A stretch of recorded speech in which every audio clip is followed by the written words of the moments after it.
Good afternoon, evil, and I will tell you one story of a good viewing. Night after night, the same dream returned to Gabriel's restless mind. He wandered a vast, mist-shrouded manor, its corridors lit by flickering sconces that cast grotesque shadows on the peeling walls. He heard whispers, indistinct, urgent, pitiful, and followed them into a cavernous chamber where the walls glistened with dark stains. In the center, an ornate music box sat on a marble pedestal, its lid slightly ajar. As he reached for it, a shrill lullaby erupted and the lid slammed shut, trapping his hand. The dream dissolved into choking darkness and the rasp of a voice murmuring, "You'll keep my things." He awoke gasping before dawn, sweat chilling on his skin. His heart still hammered and his hand throbbed where the dream's pain had lingered as if phantom claws had torn at him.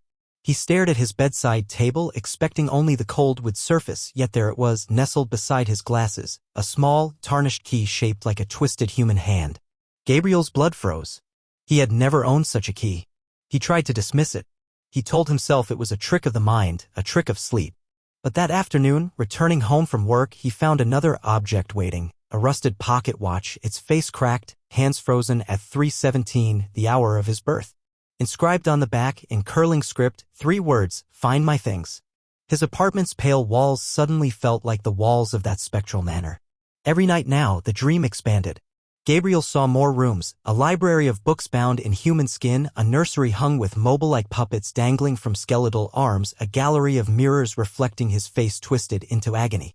And always, the things, grotesque relics, brass locks shaped like eyeballs, silver combs encrusted with dried petals, tarnished coins bearing unfamiliar crests. With each dream, Gabriel awoke to find one more relic in his real world, a blood-stained ribbon, a box of moths trapped in amber, a fragmented porcelain doll's head, its glass eye watching him. Gabriel's friends noticed his growing pallor. He pillaged the internet for explanations, folklore of dream haunts, curses of the sleep-dead, anthropological accounts of objects haunted by souls. Nothing matched exactly. He boarded windows, placed salt around his bed, slept on a circle of chalk. But the relics kept coming. He feared opening his nightstand drawer at dawn, fearing some new horror lurking in the gloom. One night, the dream climaxed. Gabriel found himself at the edge of a deep well in a courtyard of the manor. A frozen wind howled as he leaned over, peering into the black water. The laughter of children echoed, tinny and cruel. Suddenly his reflection in the water rippled, no, not his reflection, but the face of a girl with pale skin and hollow eyes, mouth stitched closed with thread. She raised a hand from the water and beckoned. Gabriel felt himself drawn forward, his boots slipping on slick stones. He reached out and felt icy water swirl around his ankles. Her stitches unraveled, her lips parted to scream, and a wave of cold surged upward, swallowing him. He jolted awake, heart pounding. Rain lashed his window. He sat up to find his apartment partially flooded. Water pooled across the floorboards, creeping toward the open door of his closet where a pale, spectral shape hovered. It was the girl from his dream, her head tilted, water dripping from her stitched lips. When she noticed him, she blinked once, her empty sockets wept black tears, and vanished. In her place lay a soaked, ancient-looking doll, its face a patchwork of porcelain and stitched linen. Its unblinking glass eye caught the moonlight, reflecting back Gabriel's horrified face. As the water receded, he saw footprints imprinted in the droplets, leading to his bedroom door, the outdated pumps of a victim fleeing, perhaps centuries dead.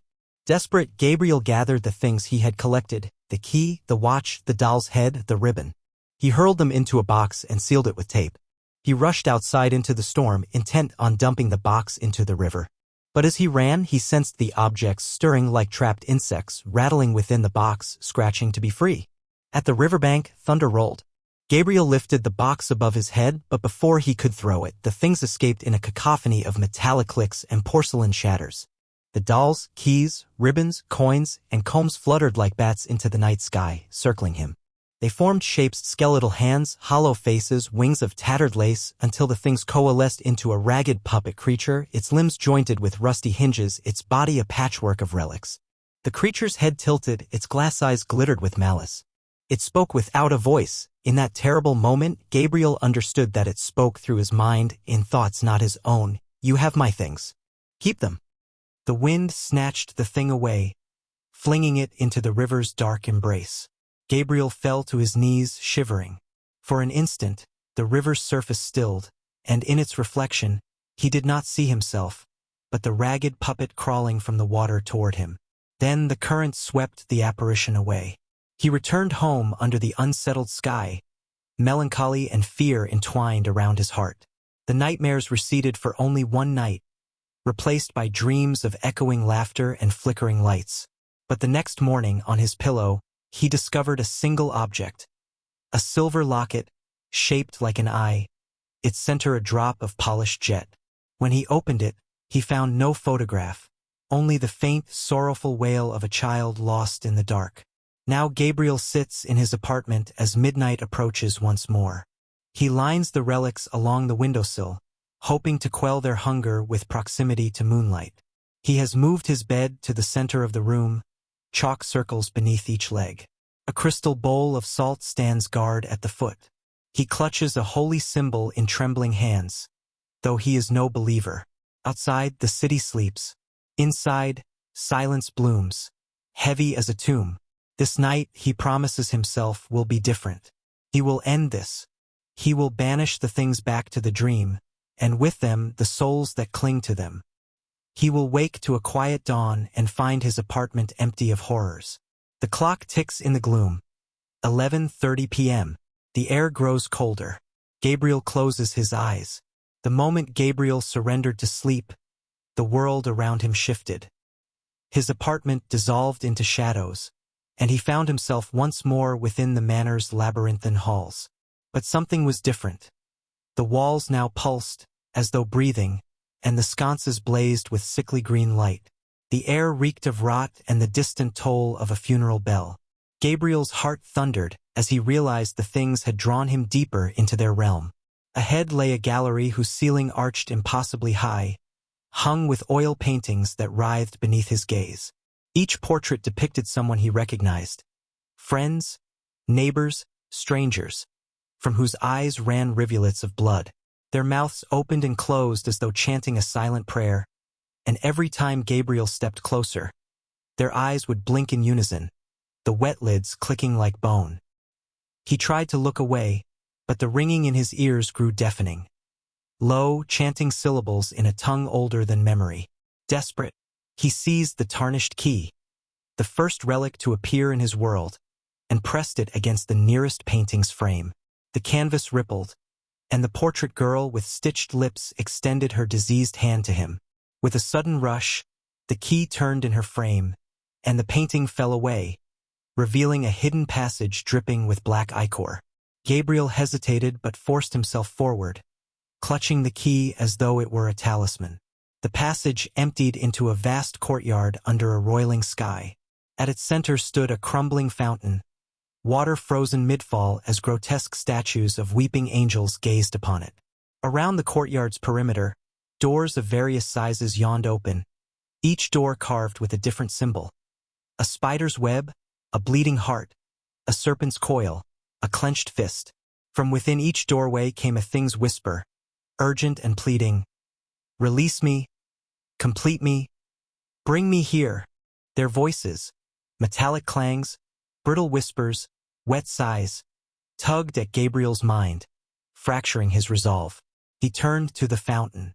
In its basin swirled the things he had tried desperately to discard. The doll's head, the eye-shaped locket, the rusted watch, and more.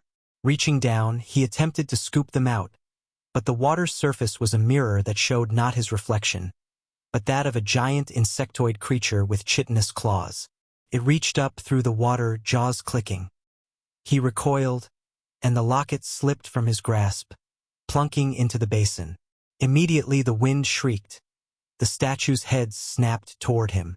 A ripple spread through the frozen water, and from every object in the fountain emerged anguished faces, souls trapped in things, screaming silently as they clawed at the basin's rim. Instinct drove Gabriel to dash for the serpent-carved door. It slammed shut behind him, plunging him into near-total darkness. A single shaft of crimson light illuminated a narrow spiral staircase descending into the earth. The thing's whispers followed, overlapping in a cacophony that threatened to crush his mind. Take me, free me, save me.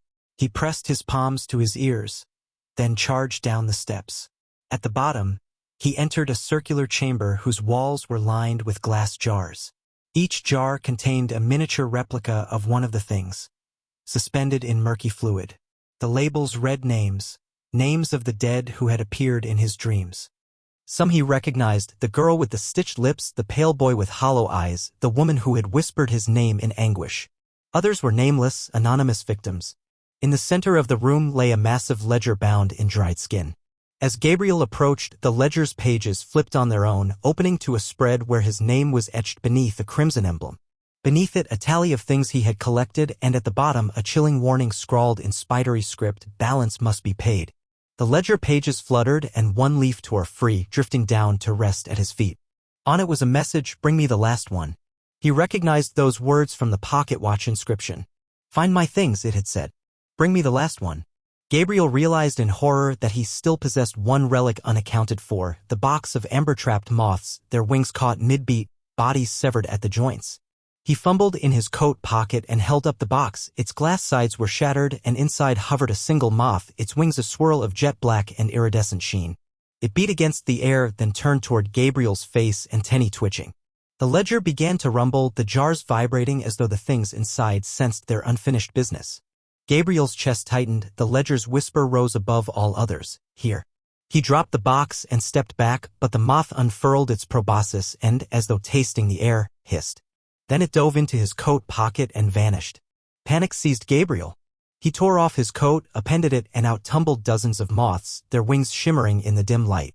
They filled the chamber, forming a swirling tornado that suppressed all sound save the deafening rustle of beating wings. As the vortex spun faster, Gabriel felt himself lifted off his feet, drawn toward the ledger. Fingers of wind frayed his clothes and hair, tearing at his flesh as though trying to rip him apart. With every ounce of willpower, he lunged at the ledger, grabbing its spine. The jars shattered, releasing ghostly wails that merged into a single keening cry. The moth tornado slammed into him, and he collapsed atop the ledger, clutching it to his chest. The ledger's pages flipped violently, then stopped, opening to reveal a blank page.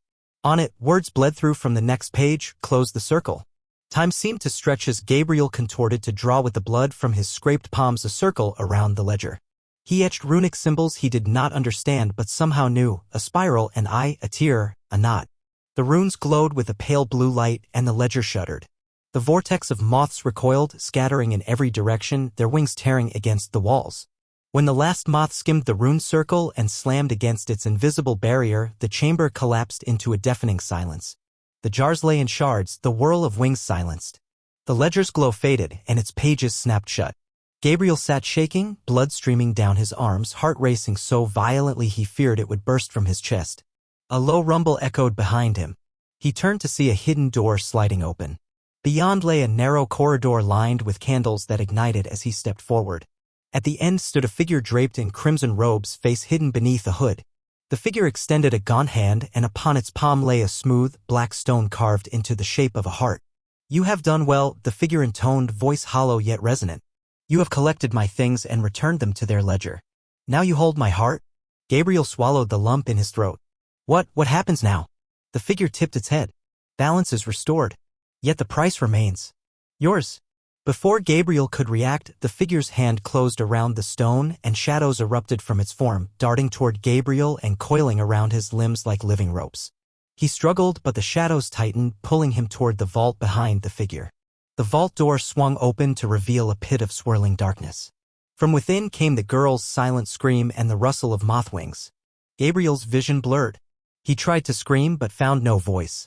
The ledger, still in his grasp, flew from his hands and clattered into the pit, pages flapping open to reveal his name, but no tally. He realized with dawning terror that he was the last thing, the final tally needed to close the cycle. The figure stepped aside, and the shadows dragged Gabriel toward the abyss. As he teetered on the edge, he glimpsed his apartment in the real world, empty, silent, yet lined with the relics he had once possessed. He tried to reach for them as though they might anchor him back, but the darkness claimed his legs, pulling him forward. At the last moment, Gabriel opened his eyes. He lay in his bed, drenched in sweat, the chalk circles still intact. Midnight had passed. Dawn was not yet near, but he was alive. His arm throbbed where he had injured himself in the dream. He bolted upright, gasping for air. On the floor beside him lay a single object. A tiny journal bound in skin, its pages blank. He reached for it with trembling fingers. The journal snapped open, and on the first page, written in a deep red ink, was a single sentence. Your story begins. Gabriel realized then that he was no longer merely the collector of things. He was the author of their fate. And as the pale light of morning crept through the window, he understood the true horror. His dreams would never end, and the things he had gathered would demand chapters yet unwritten. Thank you very much. See you all in the next video.